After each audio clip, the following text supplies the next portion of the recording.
The chef is in the kitchen. Actually, I'm in an office with a chef, Chef Jimmy Noble, one of my favorite people on this planet. He loves Jesus. He's a pastor. He's a chef. He's an entrepreneur. I can't even list all the things. I don't even know how someone would even introduce you if you were the keynote speaker, Chef Jimmy Noble. But how do you introduce yourself? Who is Jimmy Noble? That's just me. I'm Jimmy Noble. That's all I am. I eat at your restaurants. You've got these coffee shops. We're in North Carolina. We're actually in Charlotte, North Carolina. And so this is kind of your office. But you spend a lot of time at your restaurants, and you spend even more time at a place that's called the Dream Center, right here. Yep. Where God's doing some great things there. That's really a passion of yours, isn't it? Absolutely. It's the Charlotte Mecklenburg Dream Center here in Charlotte, right across the street from the Noble Smoke Barbecue Restaurant. So I'm kind of annoyed. You know, these guys, I'm driving down the road, they got to sign up, we'll work for food, or I'm a Vietnam vet, or give me some free money. I'm struggling, single mom, blah, blah, blah. And while I'm sitting there maybe annoyed at them, Jimmy Noble's inviting them to come worship. Talk about what God's doing there, and give us a little maybe attitude adjustment, even for Stu here. Well, I mean, the question of some of those guys are in a racket. They can make pretty good money, but you don't know who they are. I would never hand out money. I always hand out food. So our ministry is food, taking food to folks that need it, and we'll see these guys out on the streets, but we also see them uptown or in our places, and they'll come in for Bible study. We'll pick them up from the men's shelters and some of the tough hotels in town. We pick them up on Sunday mornings and take them to church. So we try to reach them and find out where they are, and then help them meet the needs they got, and just really teach them to trust God for the problems they have in life. I love that. And you're a hard guy to track down. I mean, it took us a while just to be able to sit down. Of course, I've known you for years. We've eaten at your restaurants for years. We love Noble's Grill, Roosters, Bossy Beulah's. These are all restaurants that if you're ever anywhere in the 704 Charlotte, if you're anywhere in the 336 Winston-Salem, Winston, Greensboro, High Point area, you got to go to one of these places. It's unbelievable. It's delicious. But there's an excellence there. There's a stewardship there, and it spills over into your ministry as you preach on Sunday mornings. You prepare sermons at this Dream Center, but tracking down is tough because they'll say, well, he's doing prayer meeting today. He's the King's Kitchen, right? I mean, there's literally a place in downtown Charlotte called the King's Kitchen. I remember okay. We closed it in December from a stewardship perspective, and downtown never really recovered like the rest of the part of Charlotte did. And I could either raise money for operations, which would be okay, but it'd be another $100,000, $200,000 a year, or I can take that and do everything that we were doing through the King's Kitchen, through the Dream Center now. So the King's Kitchen served its purpose. It helped us launch the church. It helped us launch the Dream Center. And once we get built out, we bought about 13 acres. We're going to put housing for about 200 or 300 on it, and do a Bible discipleship program for people, a recovery program. There'll be a kitchen that serves everybody. We'll call it the King's Kitchen. So it's not going away. It's just not going to be uptown. It's just a season of time. I remember praying with you in that King's Kitchen. I remember a bunch of guys waiting in the lobby so you and I could finish our meeting about advertising and stuff in our own time of prayer, and your own mentor and me, so you could go out and lead them in a Bible study in downtown Charlotte. And now this Dream Center, now you're building a whole facility, which is exciting. Jimmy Noble, what drives this passion to do excellence with these restaurants, so many wonderful concepts, but also with this ministry of the Dream Center? Tell us kind of what drives your heart with the Lord and all that. Well, before I got in ministry, I was really passionate about food and serving people. And ministry and restaurants, they're parallel a lot. And if you don't like serving people, you ought not be either one of those, because in the restaurant business, if you don't want to serve people, this is the wrong thing to get in, because it's not about us anymore. And even as a chef, it's not about us. It's about taking care of people. And ministry is the same thing. It's just running a little bit over. It's in more the natural realm than the spiritual realm. And for the ministry is more spiritual, restaurants more natural, but it's the same thing. We're reaching out to help other people. Now, the same passion that we had to do great food in the restaurant with great food and wine and pairings and stuff, it's the same spirit of excellence I want to do in the ministry side. And when we do food ministry, we're not doing soup kitchen food. We're using food and ingredients that we have in our restaurants, so it's similar food that we serve in our restaurants. And we really, probably more than drives us anything else, is for people to find hope who don't think they have any hope. Some people giving up on life, and there's a scripture in Proverbs that says, hope deferred makes the heart sick. The Bible definition for hope is not wishful thinking, but it's a joyful, intense expectation of good. God's promises meet that need. They give them hope when there is no hope. And that my wife and I went through some tough times in our life, and people began to bring the gospel to us. And I said, this sounds too good to be true, but if it is, I know this. I can prove it for myself. I'll get myself in the Word of God. And I found that it was better than I thought. And I wanted to share that. Whatever's been given, you're supposed to give away. So I wanted people to know the truth about the kingdom. And a lot of people know about your restaurants. Some people know about how some of your restaurants came to being and the really cool stories inspired by your grandma, Bossy Beulah's and such. How did you come to know the Lord? Tell us your spiritual journey to Christ. I can't go back in my life and find out when I didn't believe in Jesus Christ, because my dad's dad was a Pentecostal holiness preacher. Got miraculously healed when he was a kid and called into ministry, but didn't want to do it because he stuttered. But the first time he preached, he quit, stuttered, and never did again. My mom was raised Pilgrim Holiness. So when my parents got married, they went to First Methodist Church in High Point, a little bit quieter place, nicer, easier, 11 o'clock to 12 o'clock out for lunch.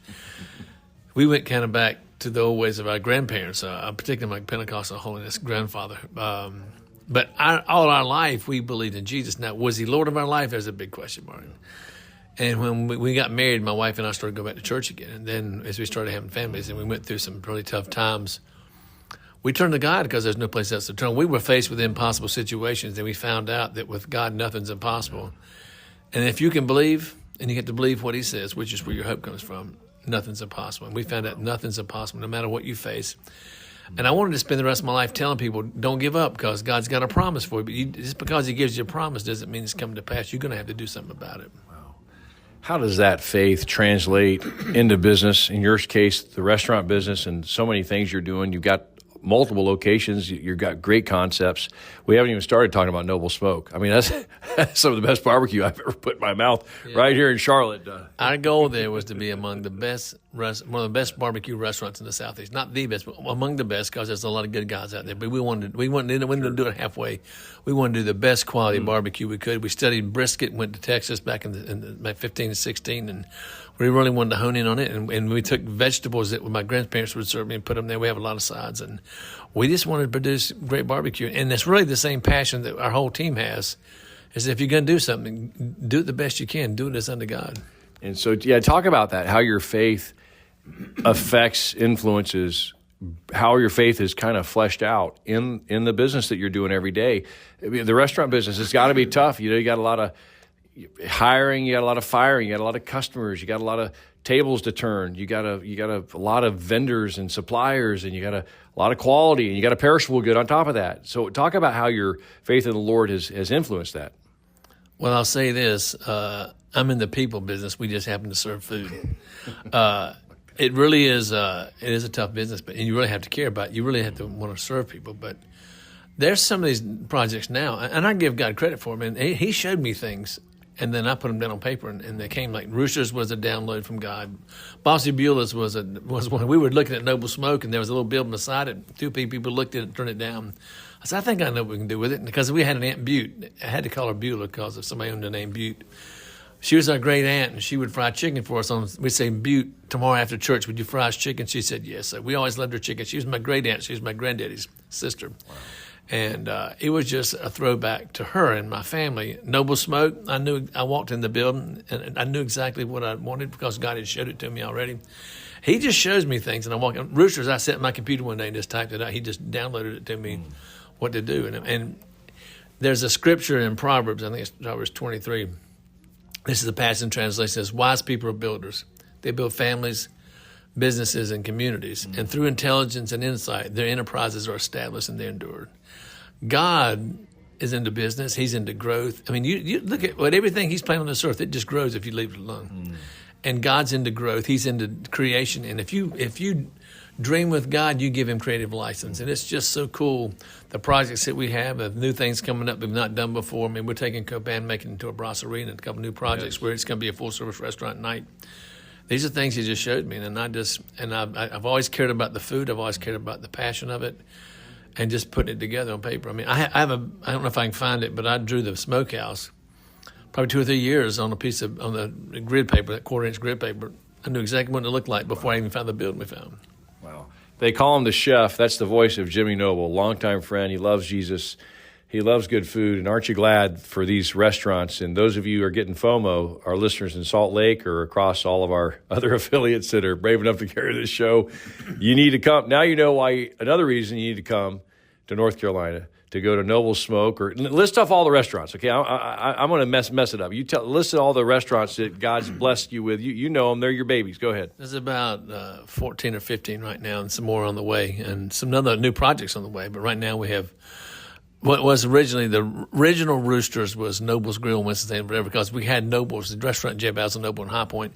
When we went to Winston, we wanted a big casual place like Roosters is, and we called it Noble's Grill, which meant more casual, but everybody wanted to be high-end. So eventually we changed it to, somebody walked in and said, "This smells like Roosters in here." I said, "This was the original Roosters." So we have Roosters Wood-Fired Kitchen, Bossy Beulah's Chicken Shack. The Jimmy is an Italian, Mediterranean-influenced restaurant here in town. We got a steakhouse in our head getting ready to come out one day. Noble Smoke, of course, our barbecue place. Copan is our retail bakery / restaurant, and we're getting ready. We're working on today. We're working on a project. We're building a 10,000 square foot production facility just for the bakery. The whole point about it, I want the bread, and if it takes all that to get it, then I'm going for it. But I really want this Italian. I mean, not Italian, but French hearth, naturally fermented organic bread, which. Here's an unusual stat. Folks that can eat bread in Europe that can't eat American bread can eat this bread because it's all natural, all organic. It's natural fermentation. We don't add yeast. It just does it on its own. It's like a 2 or 3 day process, and actually a 3 or 4 day process. And that is the reason we do the whole thing. And it's been decades, but one of the first experiences I had in your restaurant, as you and I were kind of getting closer early on, was that olive oil. Oh, my soul. Now, olive oil ain't just for healing. It's for eating, and you dip that Roosters or Noble's bread or Copain bakery bread in his olive oil. But I looked at the back of the bottle, and it had James 5 on there, and I said, "I got to meet this cat." And I think somewhere, remember back in the day, we were importing olive oil from Tuscany. It's I think some of the world's best produced olive oil comes from Tuscany, and we're not importing it right now. I'd love to get back and doing that, but. We were bringing this olive oil in, and it's the reason I came to Charlotte to sell Dean and DeLuca. And I got down here and said, "Man, there's a lot of stuff going on down here in Charlotte." So, and we were fully entrenched in the restaurant industry in Winston-Salem, Greensboro, and High Point, where we started. But it's funny, when we went back to open Copan, one of the local writers said, "Well, I don't know if this outsider can make it here with all these bakeries we have in town." I said, "Girl, I was making bread in Guilford County before you were born. What are you talking about? I'm from here. I'm not coming in from outside. This is our place, you know." Our bakery started in Greensboro in 1984 on Davie Street downtown. Unbelievable. Yeah, just a blessing. Hey, thank you for the ministry and the encouragement. Now, the Bible is an amazing book. Obviously, you preach from it every week at the Dream Center. I want to ask you 2 questions as we close. I want you to tell us how listeners can support the Dream Center. A lot of businesses have come alongside, Carolina Panther guys and athletes here and other people have supported. How can people support and pray for the ministry of the Dream Center? And then I'm going to ask you your favorite Bible verse after that. Oh, that's a great question. You can go to our website. You can go to any of our restaurants and go to the bottom. You'll see the Dream Center, Charlotte Mecklenburg Dream Center or Dream Center Church. You can always donate there too. But there's a cltdc.org is a website for Charlotte Mecklenburg Dream Center. Our Dream Center Church is Dream Center Church CLT.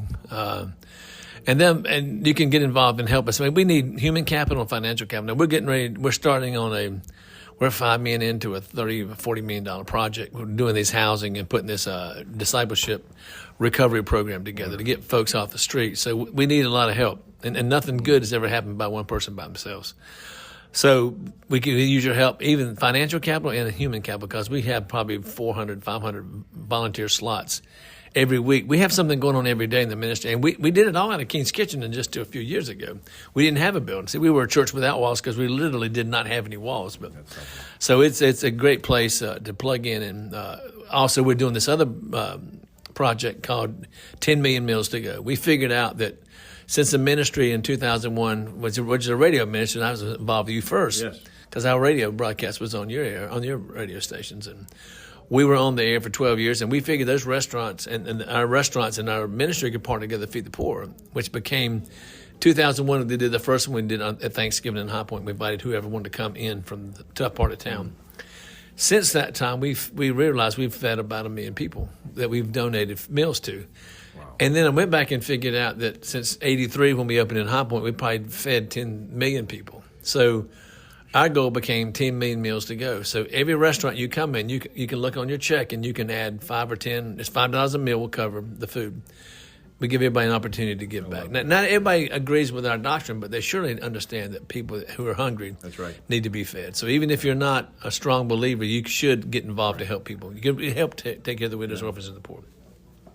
Now, my favorite scripture is the one that radically changed my life. And when we're going through some tough things in our life, we began to read, and somebody told me it was, I didn't believe it, but I went and looked at it. And I'll back up to verse 11. And Philip said, Lord, just show us a Father would be satisfied. And then Jesus is giving his last instructions to his disciples before he goes to the cross. And he says, don't you believe the Father? And Philip said, Lord, just show us the Father, and it will be suffice. He said, Philip, how long have I been with you? If you've seen me, you have seen the Father. How can you say, show us the Father? Don't you believe the Father is living in me and I'm living in him? The words I speak are not my own, but they come from my Father who lives in me, and performs his miracles, signs, and wonders through me. Don't you believe I live as one with my Father and he lives as one with me?